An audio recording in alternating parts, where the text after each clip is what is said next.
রমজান মাসে প্রতিদিনই ইফতারি বানানো থেকে শুরু করে অনেক বেশি রান্নাবান্না করতে হয় স্বাভাবিক মাসের চাইতেও। কিন্তু আমি কিন্তু নিয়মিত ভিডিও সব কিছু ক্যাপচার করতে পারি না ব্যস্ততার কারণে। তো আজকে হচ্ছে অনেক ইফতারি নিজের হাতে তৈরি করেছি আর সেই সাথে রান্নাবান্নাও। তো একা হাতে কিভাবে এত কাজ আমি একাই গুছিয়ে নিলাম সেটা আজকে আপনাদের সাথে শেয়ার করব। তো এখানে আমি ফুলকপি নিয়েছি, এরপরে মিষ্টি কুমড়া পাতলা করে কেটে নিয়েছি, কুমড়ানি ভাজবো আর হচ্ছে বেগুনি ভাজার জন্য যে ভুট্টা বেগুনগুলো আছে গোল বেগুন সেগুলো এইভাবে কেটে নিয়েছি। ফুলকপির পাকুড়াও ভাজবো আমি। আর এই যে চিকেন ম্যারিনেট করে রেখেছিলাম সকালে ঘুম থেকে উঠে ফ্রিজ থেকে চিকেন নামিয়ে ম্যারিনেট করে রেখেছি। আর যে আলুর চপের জন্য আলুটাও একেবারে ছিলে রেডি করে সিদ্ধ দিয়ে দিব যেন পরে খোসা ছাড়ানোর ঝামেলা না থাকে। মাছ রান্না করার জন্য হলুদ মরিচ মেখে নিয়েছি, সব একসাথে রেডি করে নিয়েছি। আর অনেক আগেই আমি এই যে ভেষনটা খুব ভালো করে একটা বেটার তৈরি করে রাখলাম।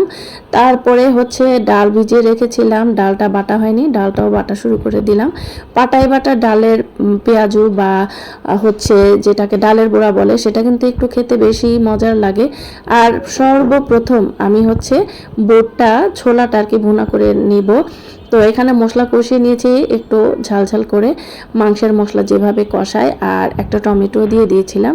তো এটাকে খুব ভালো করে কষিয়ে আমি এটাকে ভুনা করব। নামানোর আগে ধনিয়া পাতা, একটু কাঁচামরিচ, ভাজা জিরা গুঁড়া, সামান্য গরম মশলার গুঁড়া দিয়ে দিয়েছিলাম। আর এই যে ভর্তা টর্তা করার জন্য ধনিয়া পাতা, আদা, পেঁয়াজ, রসুন, কাঁচামরিচ সব কেটে নিয়েছি। এক চুলায় ছোলা ভুনা হচ্ছে আর এক চুলায় হচ্ছে মাছের তরকারি। আর অন্যদিকে যে ডালটা বাটা হয়ে গিয়েছে, ডালটাও বড়া ভাজার জন্য আমি রেডি করে নিয়েছি। মানে স্বাভাবিক দিনে আমরা কিন্তু ডালের বড়া একটু ছোট ছোট করে ভাজি, এটা আমার হাজবেন্ডের পছন্দ। কিন্তু আজকে যেহেতু একটু মেহমানদের জন্য ইফতারির আয়োজন করব সেজন্য বড়ার সাইজটা একটু মিডিয়াম করে ভাজলাম। তো এইদিকে হচ্ছে চিকেনটাও কড়াইয়ে চড়িয়ে দিলাম, কারণ চিকেন ভাজা হতে অনেক বেশি সময় লাগে।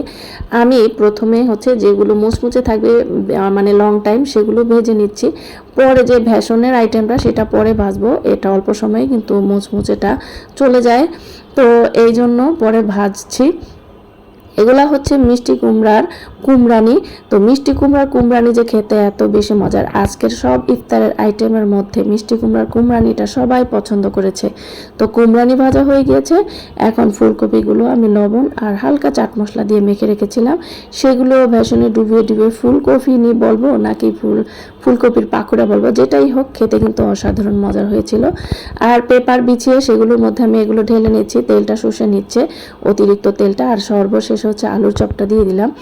তো আলুর চপ একসাথে অনেকগুলো দিয়ে দিয়েছি, পরে ভাজা হয়েছে। আর বাকিটা আমি ভিডিও করতে পারিনি, ইফতারের টাইম হয়ে গিয়েছিল। এরই মধ্যে কিন্তু আমি সন্ধ্যা রাতের রান্না, সাহেরির জন্য রান্না সব রেডি করে রেখেছি। তো ইফতারির সময় চলে এসেছে, সবাই একসাথে ইফতারি করছি, খুব মজা লেগেছে।